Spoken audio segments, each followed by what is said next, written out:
Bien, se está grabando esta clase,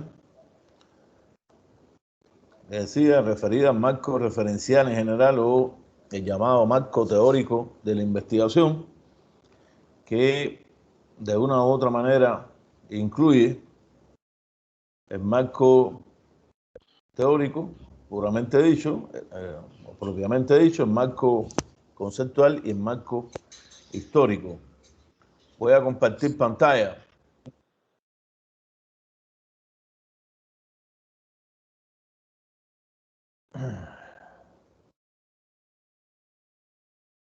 Estamos compartiendo pantalla. Supongo que todos los compañeros y compañeras lo vean. Sí, doctor. Sí, doctor, se puede ver. Perfecto, muchas gracias. Que respondieron: marco referencial o teórico de la investigación. Los contenidos generales que vamos a ver hoy son el marco de referencia de la investigación, marco referencial, marco teórico, marco conceptual, marco histórico, sus funciones, los modelos de marcos referenciales y los marcos para estudios cuantitativos, cualitativos o multimétodos también conocidos como cuantitativos. Esa es de manera general los contenidos que vamos a ver en la clase del día de hoy.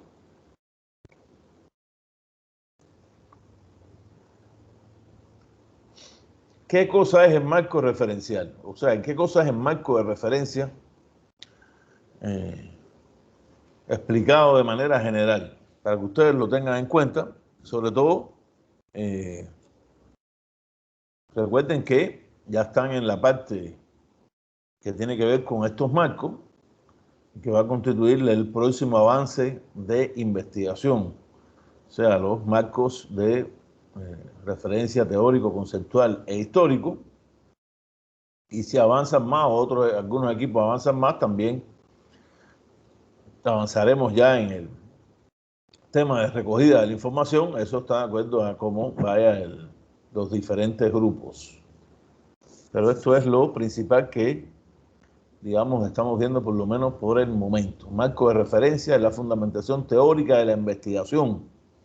Aporta a la investigación coordinación y coherencia de conceptos y proposiciones. De este marco parte la investigación y en sus conceptos los investigadores se basan para explicar los resultados obtenidos. Algunos estudios no especifican marco de referencia, considerando lo implícito positivismo.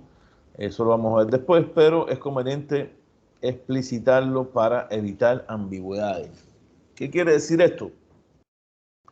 Que les acabo de leer y que estamos viendo aquí compartiendo la pantalla. Cuando estamos hablando de un marco de referencia,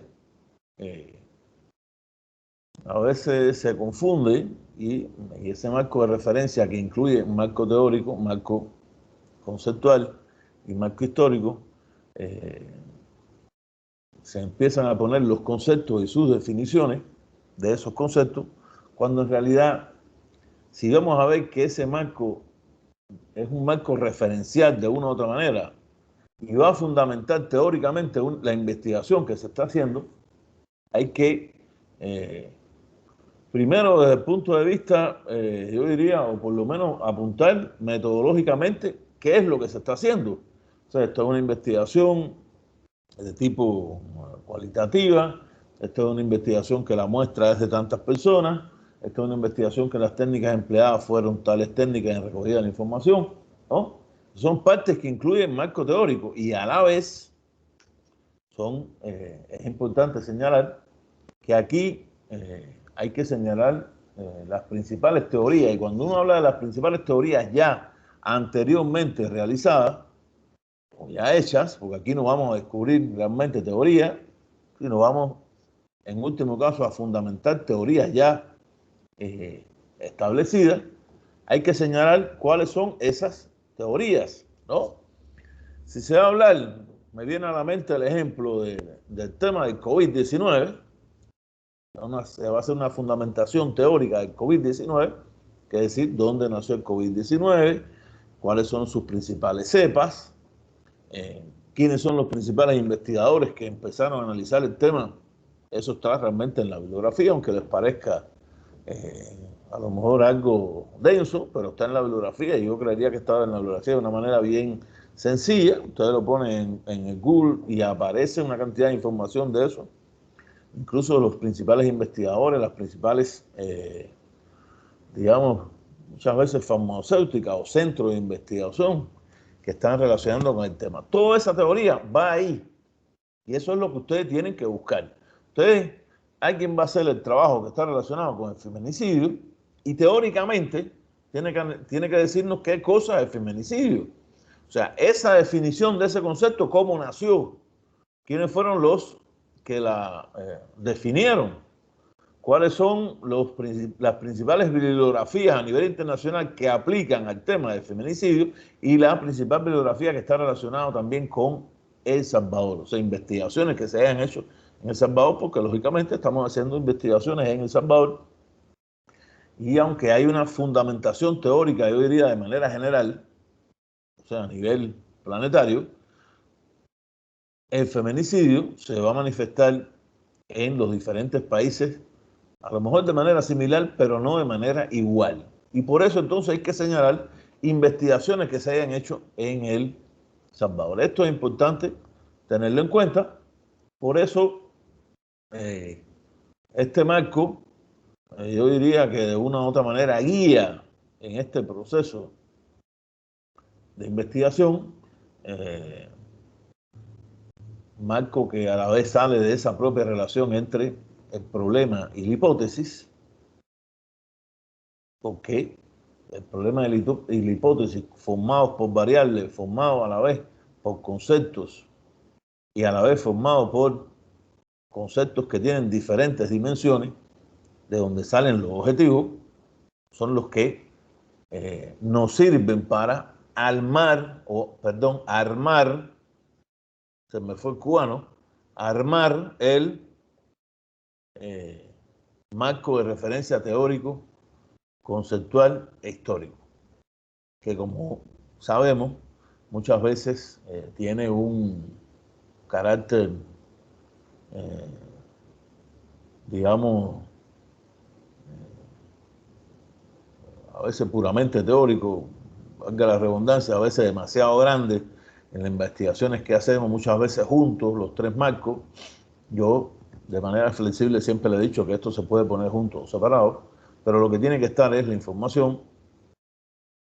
Y en último caso, el tema del marco histórico, que también lo vamos a ver, específicamente tiene su relación, yo diría, más bien propia, porque es lo que se va a buscar de acuerdo a las investigaciones que se están haciendo. Pero normalmente el marco de referencia teórico y conceptual son dos cosas que es más factible, digamos, para que pasen juntos. Aunque, repito, también se pueden hacer de manera separada, eso no hay ningún problema. Eso muchas veces lo hace más fácil a un lector de una investigación lo que se ha hecho, pero igual no quiere decir que no se puede hacer juntos. Yo personalmente me parece que a veces por una relación puramente lógica es mejor que el marco teórico conceptual aparezca a la misma vez, empezando por un marco teórico de lo que ya les he señalado y después por un marco conceptual o por los conceptos, sus definiciones, sacadas esas definiciones de la bibliografía estudiada, porque como les he dicho no hay ninguna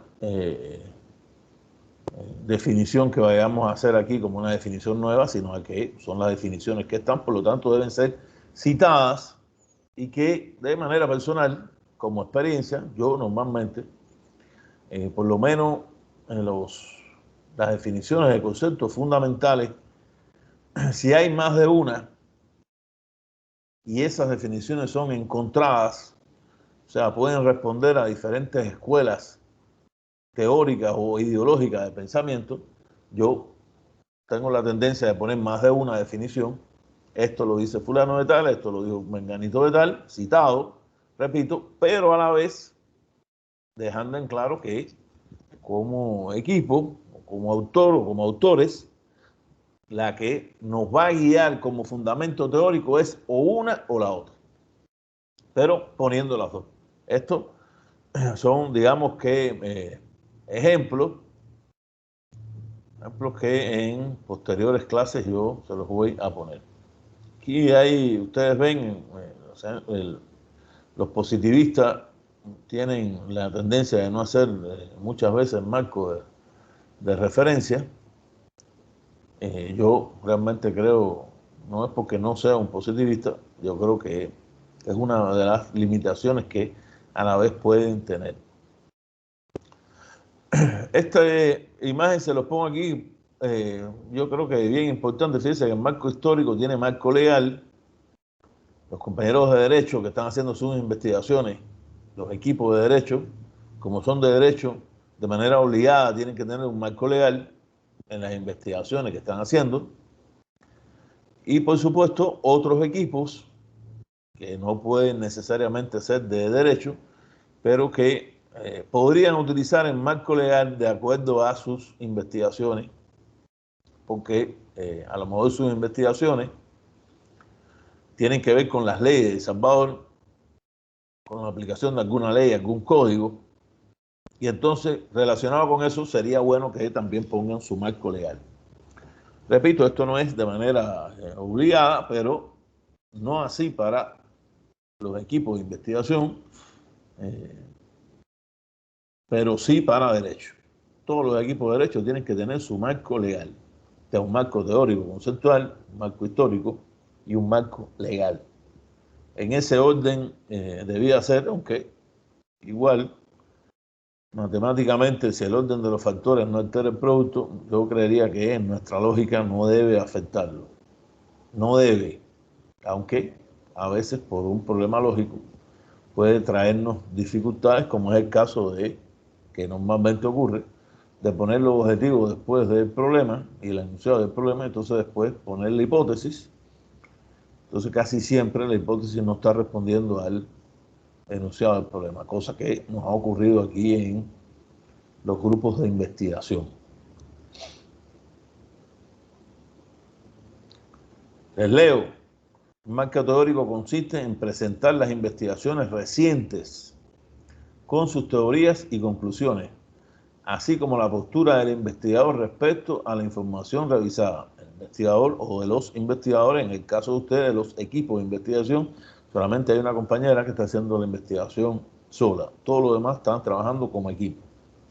Es necesario revisar los estudios realizados por diferentes investigadores para así conocer las diferentes posturas y conclusiones planteadas en sus respectivas investigaciones.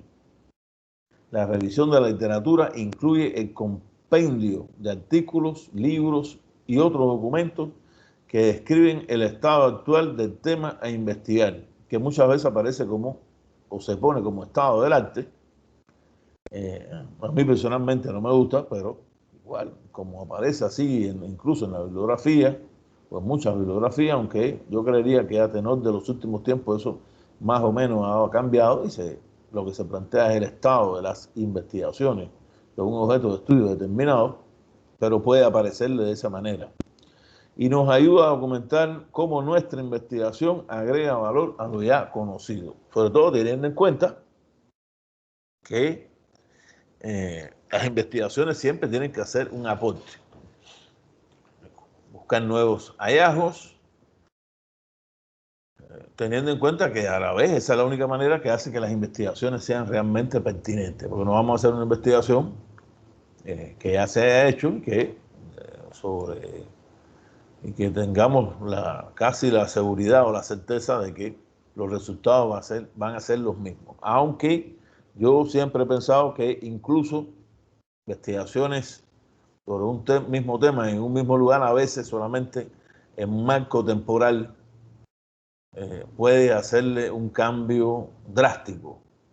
Me viene a la mente, se va a hacer una investigación en una alcaldía X y evidentemente la situación hasta el día de hoy es una y la situación desde el 1 de mayo hacia adelante va a ser otra. Por lo tanto, una investigación sobre el mismo tema en esa alcaldía, lo más seguro es que nos dé resultados diferentes. Eso es lo que dice también una lógica investigativa pura, pero normalmente hay que agregar algo. Si se va a agregar algo, o sea, un valor, ese valor agregado, esa pertinencia de la investigación, siempre de lo que ya es conocido, por supuesto, porque si vamos a investigar de una alcaldía, la alcaldía sigue estando ahí, ¿no? Los habitantes más o menos siguen siendo los mismos, los principales rubros económicos de ese lugar siguen siendo también los mismos, la situación de seguridad sigue siendo la misma, pero a partir del ejemplo estamos viendo que por un marco simplemente temporal puede cambiar un resultado. Pero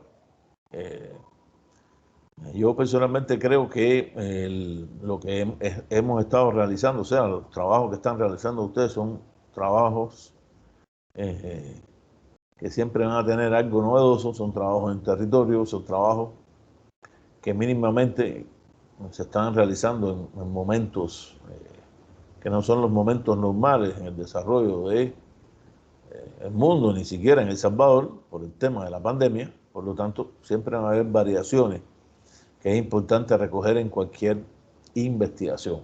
Yo creo que este punto aquí, esto por supuesto, igual que todo lo anterior, yo se lo voy a subir en el aula virtual de apoyo para que ustedes lo tengan, pero yo creo que nos ilustra esta parte, qué es lo que hay que poner, compañeros y compañeras, en el marco teórico, ¿no?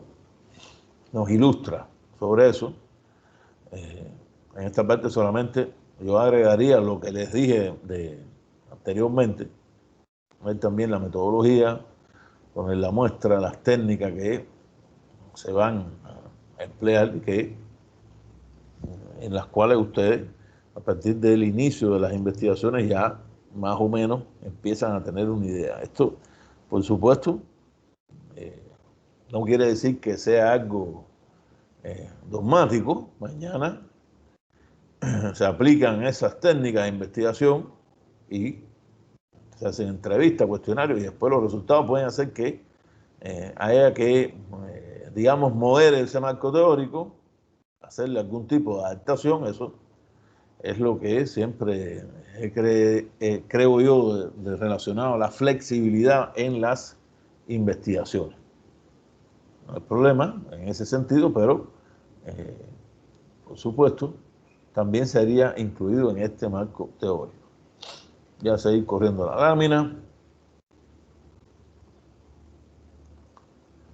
La elaboración de un marco teórico apoya teóricamente el estudio una vez que ya se ha planteado el problema con los objetivos y preguntas de investigación y se ha asegurado su importancia y posibilidad de realizarse. Y esto es lo que hemos venido, digamos, señalando hasta este momento. Yo creería que no hay haber dudas al respecto. De todas maneras, todo esto lo vamos a ver al final, en la parte en que vamos a dejar las dudas que se van a analizar. ¿Cuáles son sus funciones? Digamos, de manera general, como tal.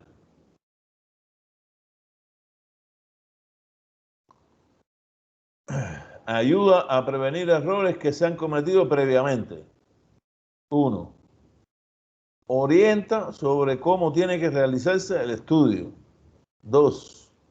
Guía al investigador, a los investigadores, a las investigadoras, al equipo de investigación, para que se centre en el problema a investigar, evitando desviaciones del planteamiento inicial.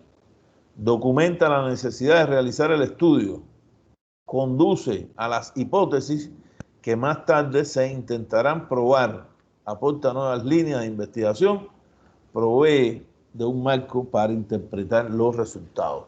Bien. Ambas cosas, aunque se pongan, aquí no hay nada que sea más importante o menos importante. Esto es, creo que hay que tenerlo en cuenta cuando si se provee de un marco para interpretar los resultados. Esto es tan importante como que guía en la consecución de la investigación. O sea, orienta cómo se tiene que realizar el estudio y a la vez nos está proveyendo un marco teórico para interpretar los resultados que se obtengan en la aplicación de las técnicas de recogida de información. Estas dos cosas son extremadamente importantes. Y cuando yo realmente les pongo aquí que ayuda a prevenir errores, porque cuando se busca en la bibliografía pueden aparecer investigaciones anteriores donde los resultados después hayan sido descartados de manera general o de manera parcial. Esto es importante tenerlo en cuenta también. Y a la vez, que si se guía al equipo para que se centre en el problema investigar, evitando desviaciones del planteamiento inicial, quiere decir que si estamos investigando el tema del feminicidio, fíjense, y estamos creando ese marco teórico. Por eso es tan importante, yo les decía que la teoría a nivel planetario relacionado al feminicidio se va a poner en ese marco teórico, pero a la vez buscar la información, resultados, otras investigaciones del tema del feminicidio acuérdense que esto es un ejemplo puramente hipotético, del tema del feminicidio en El Salvador. Porque si lo ponemos en El Salvador, evita de una u otra manera que vayamos en lugar de investigar el planteamiento que hemos iniciado, que nos desviemos en el tema de investigación. Por eso hay que tenerlo en cuenta y por eso es que yo le digo a ustedes que está bien que se analice el marco teórico desde el punto de vista, yo diría, de la teoría más general, pero ver cómo está ocurriendo en El Salvador, porque las investigaciones que estamos haciendo aquí son en El Salvador. Y eso,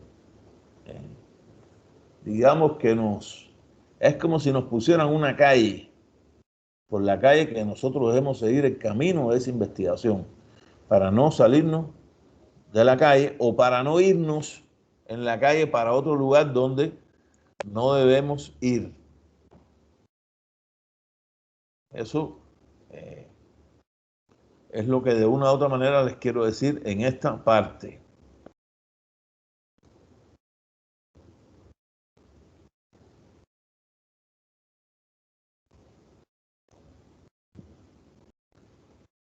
Voy a pasar a la otra parte de la presentación. Esto aquí realmente tiene que ver con un ejemplo. Consiste en precisar conceptos o términos que se utilizarán en la investigación que se definen textualmente con el propósito de evitar diferentes interpretaciones. Y he puesto aquí algo que tiene que ver con la ética. Bueno, aquí todos y todas dieron ética. Idea moral, rasgo humano, afecto, interacción o intervención, que puede estar vinculado también con investigaciones que tengan que ver con trabajo social. Les digo que de verdad no hay ninguna intención en esta lámina. Son láminas que a mí me aparecen y yo las pongo pensando que les puede hacer más fácil a ustedes, ilustrarlo a ustedes. Cualquier interacción, intervención humana tiene una parte que es propia de la cabeza nuestra, porque cada uno tiene una ética individual. Eso está enmarcado en un sistema de valores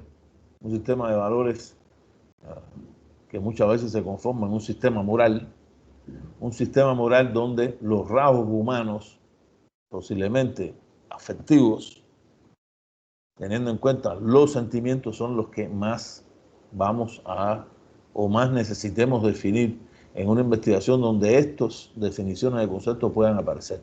Simplemente, ese es el ejemplo. Pueden haber muchísimos ejemplos. Si volvemos al tema del feminicidio, si vamos a ver el feminicidio como tal, el feminicidio obliga de una u otra manera a que se define el concepto y todos los conceptos relacionados al feminicidio.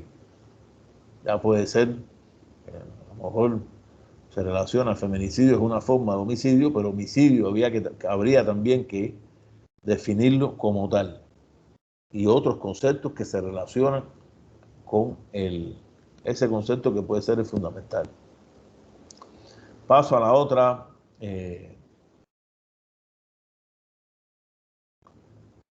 parte de la presentación. Cómo elaborar un marco de referencia teórico conceptual.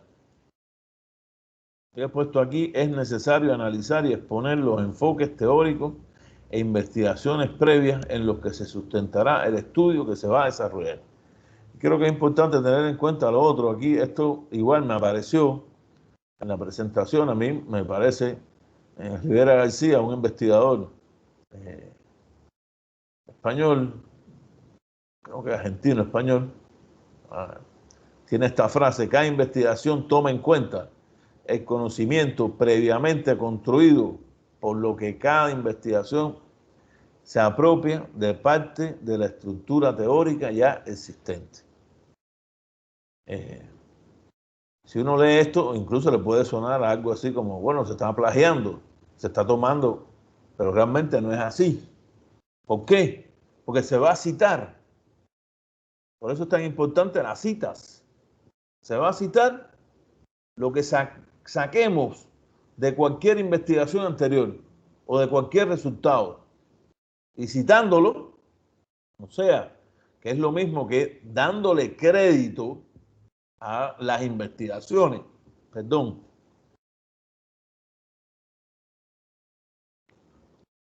a las investigaciones anteriores, el plagio desaparece. Porque lo cierto es que en el mundo de hoy no se puede, yo diría que no podemos, perdónenme, la presentación sigue puesta o se cayó.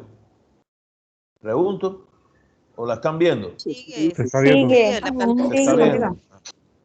Perfecto. En el mundo de hoy, el mundo de Internet, de la cuarta revolución industrial, de la revolución de las comunicaciones, ustedes saben que solamente a golpe de clic, la cantidad de información que aparece es una información a veces abrumadora, tan abrumadora que muchas veces tenemos que tener en cuenta o muchas veces tenemos que discernir qué es lo que vamos a usar de esa cantidad de información. Vamos a utilizar este libro, vamos a utilizar este artículo, vamos a analizar este autor u otro autor, porque realmente está más que claro, una investigación no de 6 meses, puede durar 1 año, 2 años, y la bibliografía que existe de cualquier investigación es tal que es imposible que revisemos toda la bibliografía. Y por eso también, ya que el comentario cae en el marco, por eso es tan importante que la bibliografía no vaya a aparecer con que solamente revisaron 3 links. La bibliografía con 3 links. Y hay realmente una cantidad de bibliografía para revisar y esa bibliografía tiene que estar ahí en las referencias bibliográficas y en la bibliografía como tal, ¿no? De todo lo que se ha revisado. Incluso en la bibliografía se debe ubicar lo que se revisó, que posiblemente no se usó, porque el equipo consideró que era más importante otra bibliografía, pero se revisó. Y si se revisó hay que ponerla, porque una investigación y ese informe final de investigación, mientras la bibliografía sea más amplia, lógicamente, cualquier lector, en este caso mi persona, pero mañana el que lo vaya a leer, o mañana cuando ustedes hagan una investigación en otro lugar y vean que hay una bibliografía importante revisada, le da, yo diría, algo así como más profesionalidad a la investigación que ustedes están haciendo. Por eso es tan importante tener en cuenta eso. Pero que quede esto bien claro, cada investigación toma en cuenta el conocimiento previamente construido, por lo que cada investigación se apropia de parte de la estructura teórica ya existente. Esto yo creería que hay que tener en cuenta también esas teorías, bueno, que vienen desde Aristóteles.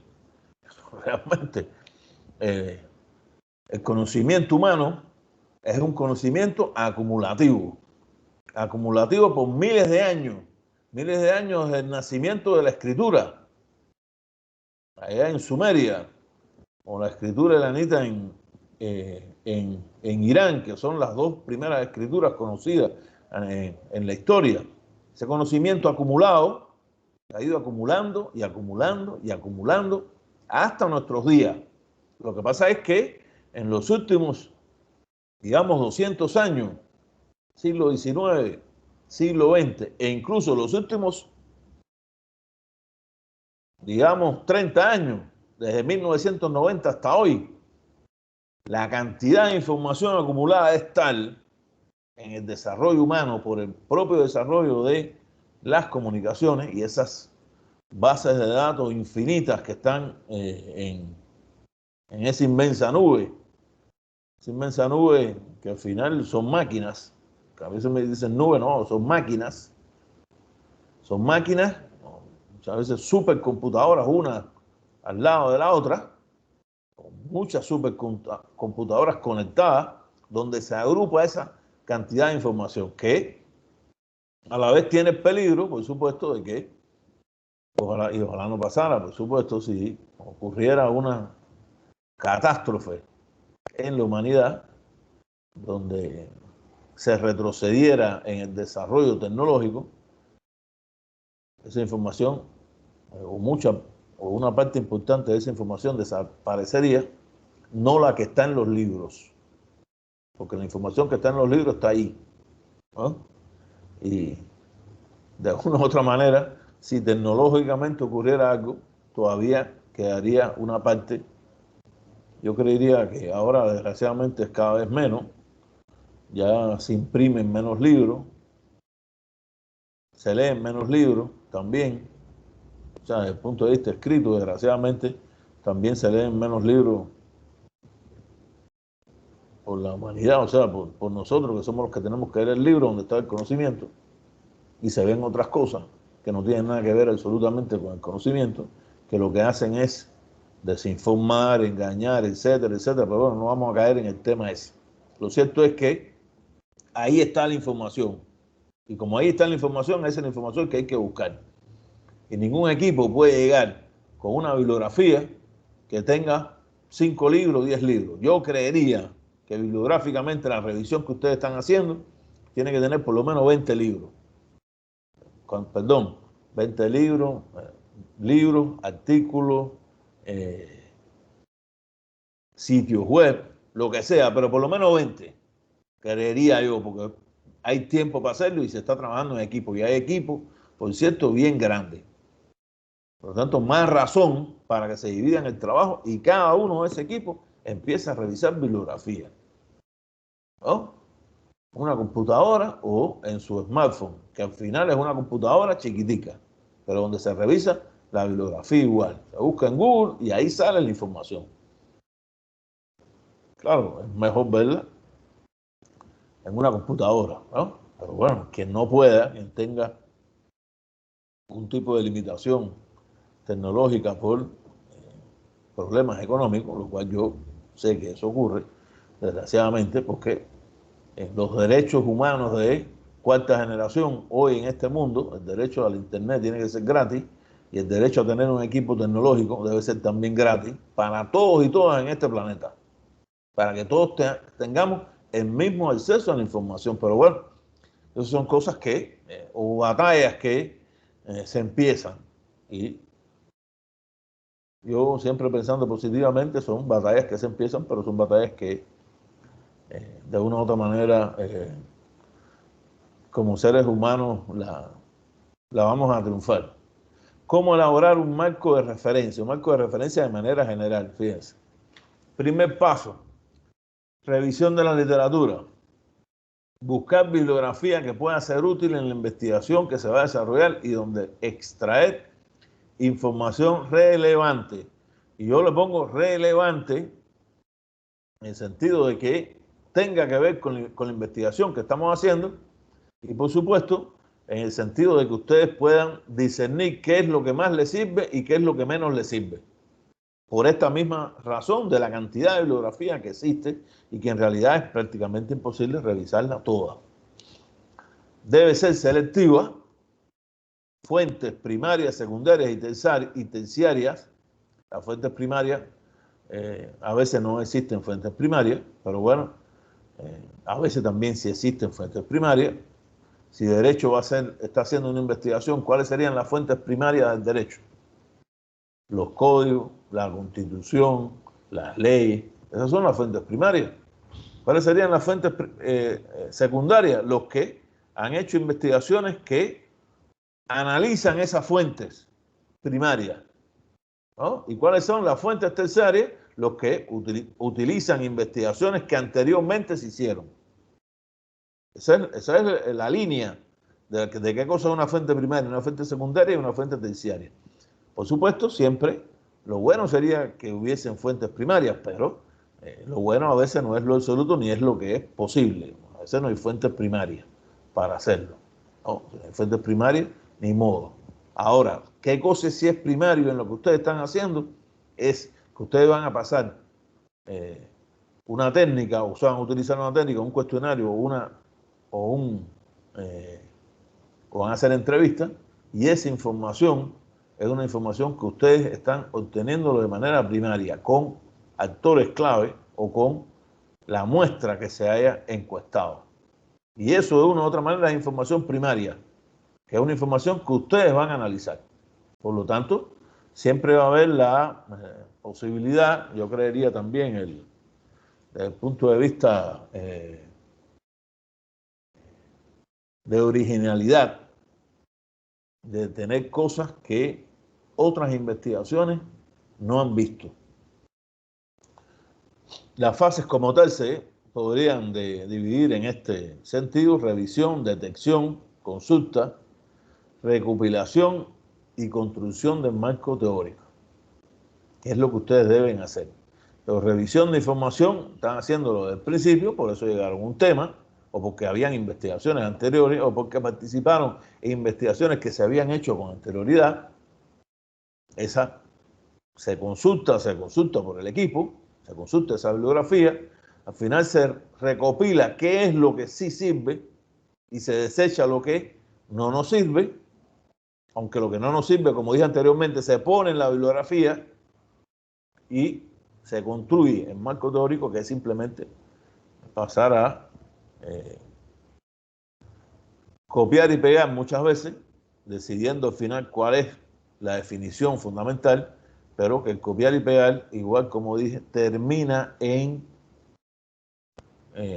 citarlo, de dónde lo hayan sacado, compañeros. Si no hay una cita, es plagio, y las citas, hacerlas como hemos decidido, citas en APA o citas a pie de página, o una o la otra.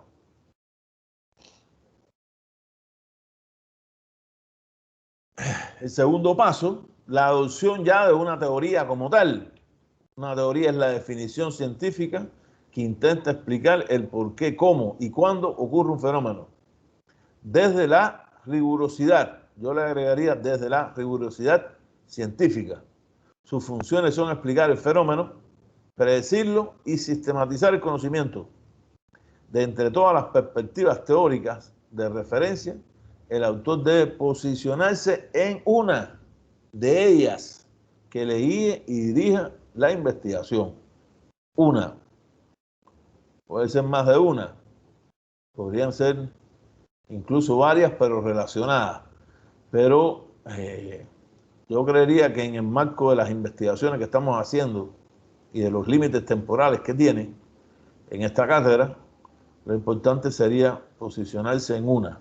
O sea, estamos viendo a partir del autor fulano de tal, o de los autores fulano, fulano y mengano que hicieron o que escribieron tal libro, donde se analiza el tema del feminicidio en El Salvador, por ponerle un ejemplo hipotético, que los ilustre usted en cómo deben llegar a esto. El investigador debe interpretar el modelo teórico, argumentando el motivo de la elección del mismo. Eso también es importante. No, a veces estas cosas suenan como si fueran densas, realmente no son densas. Que a mí me dijeran, ¿por qué usted está utilizando el libro de fulano, mengano y Esperancejo, que son los que usted lo va a guiar teóricamente en una investigación sobre el feminicidio, yo la primera respuesta que haría, porque es que estos investigadores realizaron esta investigación en el año 2018, 2019, o sea, de una manera reciente, y porque es una investigación hecha en El Salvador.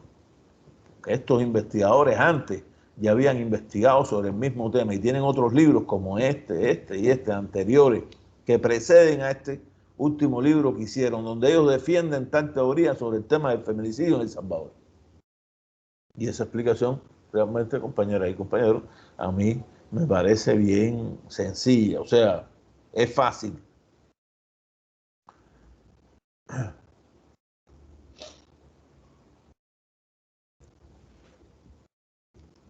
Seleccionar aquellos términos que se van a emplear en la investigación y que pueden ser confusos. Podrían ser estado, clase, feminicidio. Bueno, evidentemente tengo lo de feminicidio en la cabeza por haber puesto la palabra aquí. Definir los términos de acuerdo con las fuentes consultadas, eso igual está de manera clara, que son fuentes, ustedes lo van a sacar de las fuentes consultadas y lo van a citar. Repito una vez más, compañeros, no puede haber una definición de un concepto que no esté citado, a no ser que haya una explicación realmente teórica y científica que diga, por ejemplo, que la definición que ustedes están utilizando es una definición a partir de otras 3 definiciones, pero que ustedes consideran que esa es la que aplica para El Salvador, cosa que a mí me parece que podría ser engorroso para cualquiera de los equipos de investigación. Es preferible sacar una definición y citarla. Es preferible utilizar como guía una teoría que esté ya fundamentada y que nos sirva de guía, y sacarla y citarla. Los modelos conceptuales, sobre todo para el tema de ciencias sociales, en este caso yo creería que de los equipos de investigación solamente se excluye compañeros que están haciendo una investigación experimental de agroecología. Incluso hay un equipo, hay una compañera, por cierto, o sea, una compañera que está también participando sola, haciendo su investigación, o sea, hay 2 investigaciones individuales, una de agroecología y la otra de teología, pero incluso la investigación de agroecología es una investigación que, aunque es de agroecología, tiene una relación estrecha con ciencias sociales. Por lo tanto, yo diría que estos marcos de referencia son los que posiblemente más se pueden utilizar y son los que yo también creo, por lo menos los 3 primeros, son los que más se usan más se usan porque han tenido más influencia en la historia de las investigaciones en El Salvador. Positivismo, el marxismo y el realismo crítico. O sea, son los grandes, digamos, las 3 grandes corrientes teóricas que han influenciado en El Salvador. En el caso del positivismo, yo creería que a nivel planetario ha sido así. No es extraño que muchas veces las concepciones dogmáticas relacionadas a eso de que, entre comillas, se ha llamado método científico, cuando se habla del método científico, muchas veces se refiere al método de las ciencias naturales, eliminando las ciencias sociales, como si las ciencias sociales, yo diría que no fueran ciencias, cosa que es un error realmente llamativo en el positivismo, como nació, incluso con sus variantes posteriores, postpositivismo, neopositivismo, que posiblemente sean los más cercanos a la actualidad, pero que tienen una base en el positivismo anterior, que son los que valoran el método como método científico única y exclusivamente el método de las ciencias naturales, supuestamente, o que supuestamente se pueden aplicar a las ciencias sociales, que a mí realmente me parece algo realmente muy difícil. Yo diría que imposible aplicar un método puramente matemático, por ejemplo, para demostrar una teoría social. Eso no ocurre, que en la sociedad hay cosas que son cualificables, no pueden ser cuantificables solamente para demostrarlo, porque los números, la aritmética, de por sí, puede ser manipulada de acuerdo a intereses de los investigadores, puede ser intereses científicos, pero puede ser intereses políticos, puede ser intereses incluso ideológicos o ideológicos políticos, ambos. En el caso del marxismo, que tuvo también una gran influencia del positivismo, son dos corrientes que nacieron, dos corrientes duodecimónicas, o sea, del siglo XIX, que ha variado en el tiempo y que aún después de la caída de la Unión Soviética ha sobrevivido, porque es que el mundo del capitalismo realmente no ha cambiado, y donde las concepciones más generales de Marx siguen siendo aplicables al estudio de la sociedad y sobre todo al estudio del sistema capitalista desde su punto de vista socioeconómico, y donde muchos conceptos salen a la hora de explicar una sociedad, la sociedad humana, conceptos de Estado, conceptos de clases sociales, grupos, sectores, estratos, ideología, hegemonía ideológica.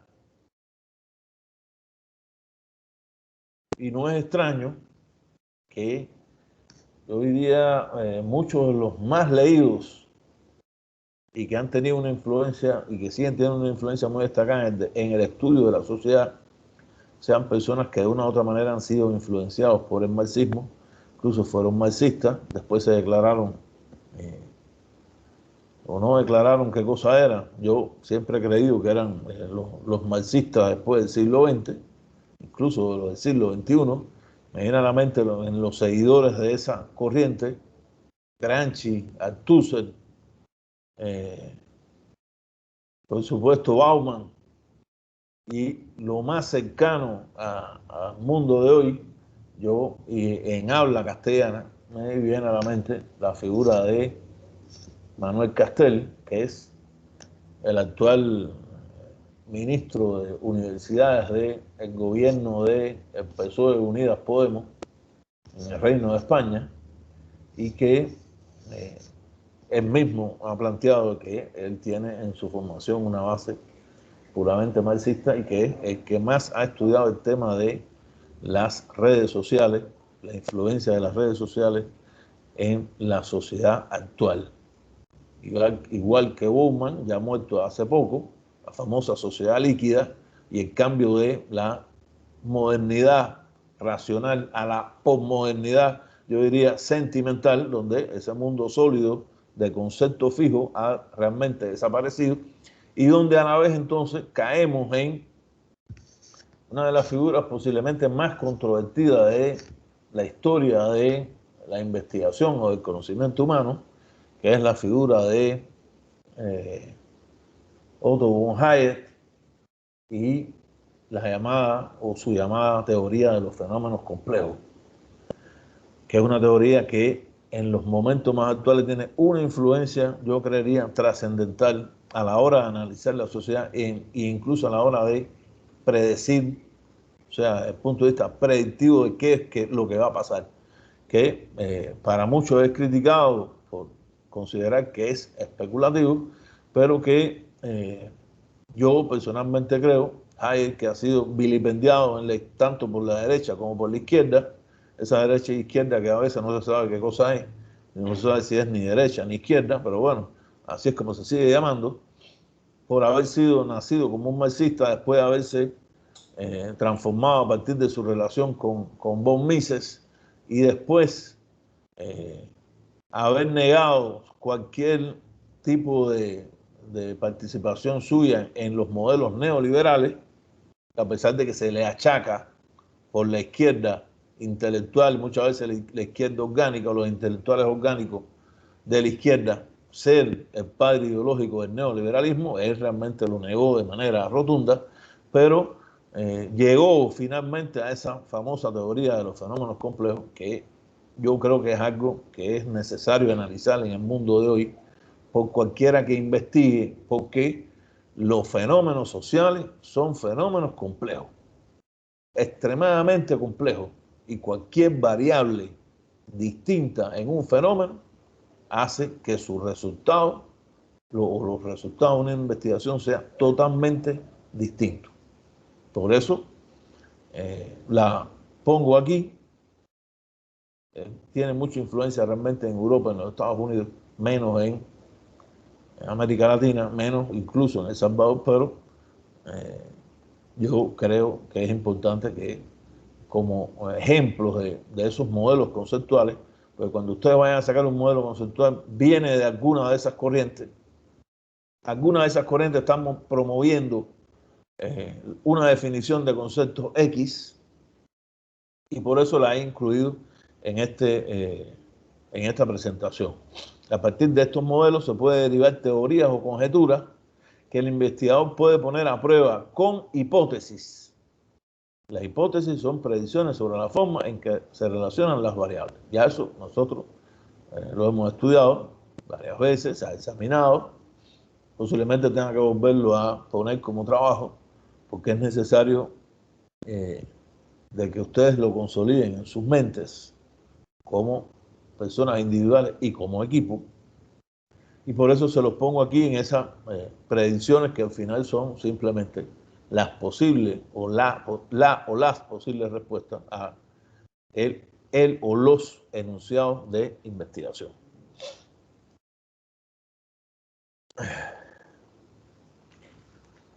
Por supuesto, esto a la vez tiene relación con los llamados marcos de estudios cuantitativos, cualitativos o multimétodos.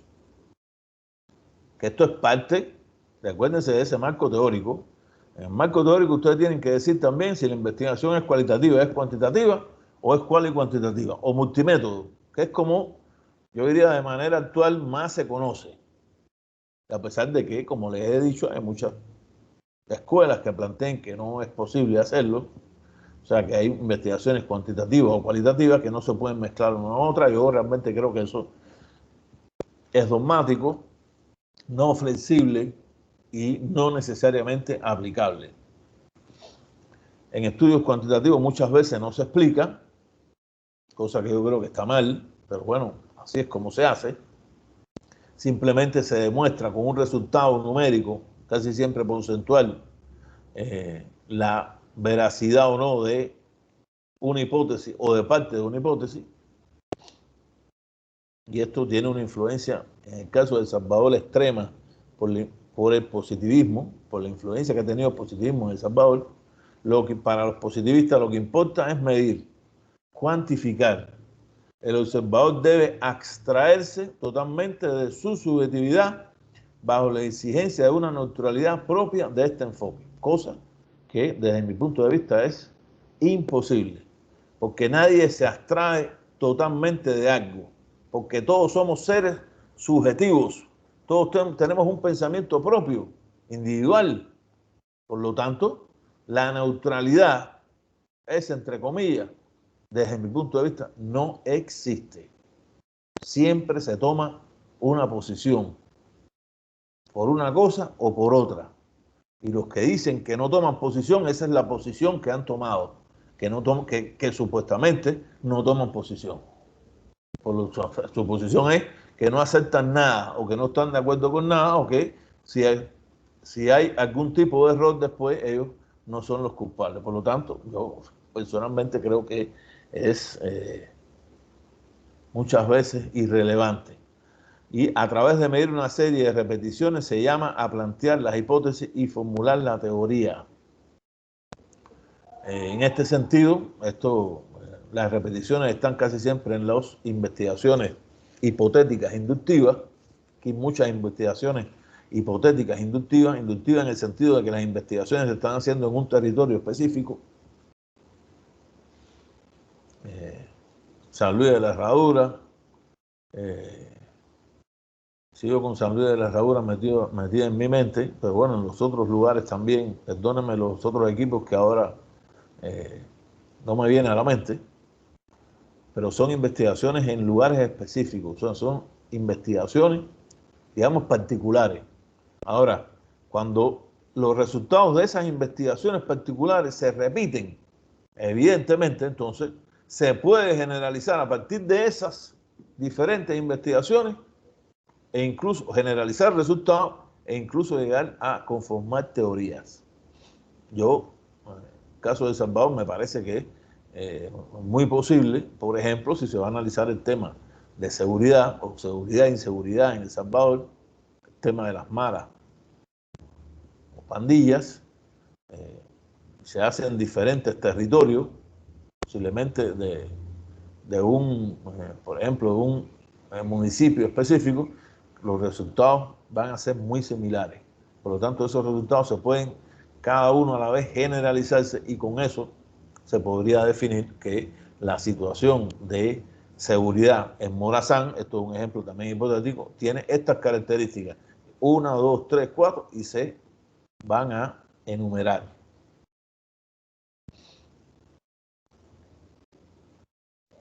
Los estudios cualitativos, la mayor parte pretende elaborar teorías a partir de los fenómenos observados, tal como ocurre en la realidad, y no valorarlos según teorías preexistentes. Esto de siempre va a ser difícil y, por supuesto, siempre van a haber teorías preexistentes. Es muy difícil, por lo menos, o generales o parciales. Por eso es que se tiene que hacer un marco teórico, pero la idea de las investigaciones cualitativas es observar, analizar y valorar la cualidad de los fenómenos, o sea, cómo se manifiestan, por qué se manifiestan y cuáles son esas manifestaciones. Ahí parten los estudios cualitativos.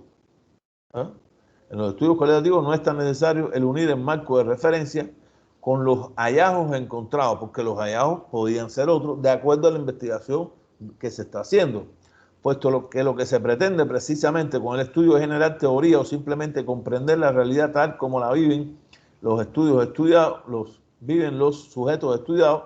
En este sentido, pues si se va a hacer una investigación en lugares particulares de El Salvador y se está estudiando, cuando digo los sujetos, son esos sujetos que conforman esa muestra que ya se ha determinado, que se ha escogido, lógicamente estamos viendo cómo se manifiesta esa realidad en ese lugar. Y ahí que sean también cualitativos. O sea, se está viendo esa cualidad. Por eso es tan importante en esos casos entrevistar a actores clave que nos digan cómo es que sienten eso de por qué, cómo y cuáles. Serían, yo diría, las tres respuestas fundamentales de la cualidad a la hora de manifestarse un fenómeno X. Pretende comprender el significado de la realidad que construyen los sujetos y no solo explicarlo en términos de causalidad, por supuesto, pretender comprender el significado de esto es lo que ha traído consigo que los seguidores del positivismo, positivismo o neopositivismo digan que en esto hay una gran parte subjetiva, muchas veces una gran parte especulativa. Es posible que esto habría que razonarlo, es posible que sea así, hay una parte que uno especula, una parte donde, pero es una interpretación. Yo siempre creo que la especulación parte de una interpretación de un hecho, de un fenómeno, está en el sujeto o en los sujetos que conforman un equipo de investigación, pero eso no le resta valor a lo que se está investigando. Todo lo contrario, tiene un valor extra, incluso si la información que se ha encontrado es una información porcentual numérica, interpretar esa información es algo que cualifica un resultado. Es como si yo dijera que hiciéramos un sondeo de opinión y en el sondeo se expusiera solamente cuáles fueron los resultados, tanto de aprobación del 1 al 10, tiene 8.50, en la alcaldía tal tiene tantos puntos. ¿Por qué se va a votar?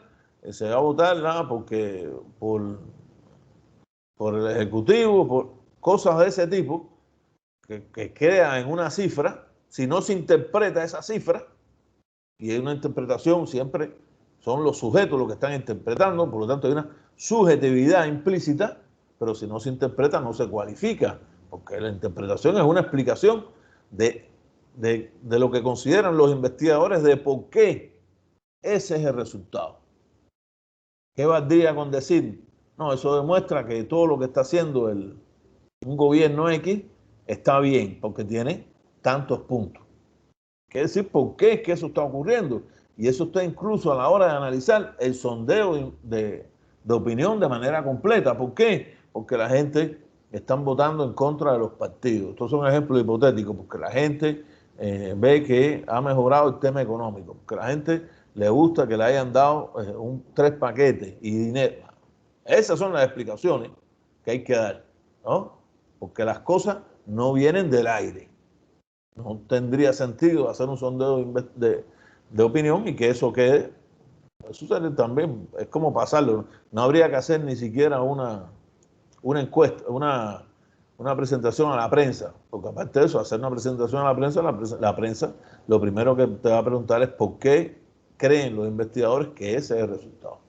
Y casi siempre los investigadores lo que hacen es a que antes que le pregunten, ya ellos tienen ese resultado e incluso lo están planteando en esa rueda de prensa. Y los marcos de estudio cuantitativo, cualitativo, cual y cuantitativo, que son, ya he dicho, los estudios multimétodos, son estudios en los que se combina el uso de la metodología cuantitativa y cualitativa. En este caso, yo tengo fe en que la mayoría de los grupos lo hagan de esa manera. Son estudios en los que se combina el uso, ya lo dije, los resultados obtenidos en cada parte convergen en una meta, resultado más rico como fuente de conocimiento tras la investigación que cada una de las partes por separado. El uso complementario de la metodología cualitativa, cuantitativa enriquece la investigación, posibilitando el desarrollo de objetivos diversos y múltiples, proporcionando puntos de vista que ninguno podría brindar por separado. Yo estoy totalmente de acuerdo con estos planteamientos. Puedo decir que casi que están puestos como yo mismo pienso. Y, repito, aspiro a que la mayoría de los equipos que hagan las investigaciones utilicen, hagan encuestas y hagan también entrevistas a los actores clave. Tengo esa esperanza. Aunque utilizan técnicas cuantitativas, su marco referencial se sitúa más cerca de la metodología cualitativa. Esto también es algo que normalmente ocurre. Hay una gran, yo diría, sospecha teórica, una gran diferencia teórica. Los que hacen las investigaciones cuantitativas, por ejemplo, según Sampieri dice que eso no debe llevar hipótesis. Yo les he dicho que yo creo que sí debe llevar hipótesis, siempre la he empleado como tal. Si la investigación, yo soy el que dirige la investigación, si es una licitación y piden de otra manera, uno lo hace, por supuesto, como se la están pidiendo, porque si no, después se la van a virar. Posiblemente después no nos paguen. Pero si se combinan ambas, yo creería que el marco de referencial hace que debe haber un balance y no que ese marco referencial sea más cualitativo que cuantitativo. No tendría sentido, creo que hay que ser flexible, porque a lo mejor la encuesta fue una encuesta que se pasó a, no sé, 1000 personas, y a lo mejor actores clave fueron 5. Entonces, ¿desde qué punto vamos a situar esa metodología realmente más cualitativa?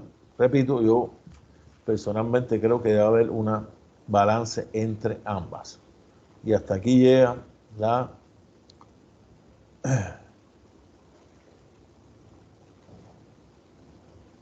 presentación.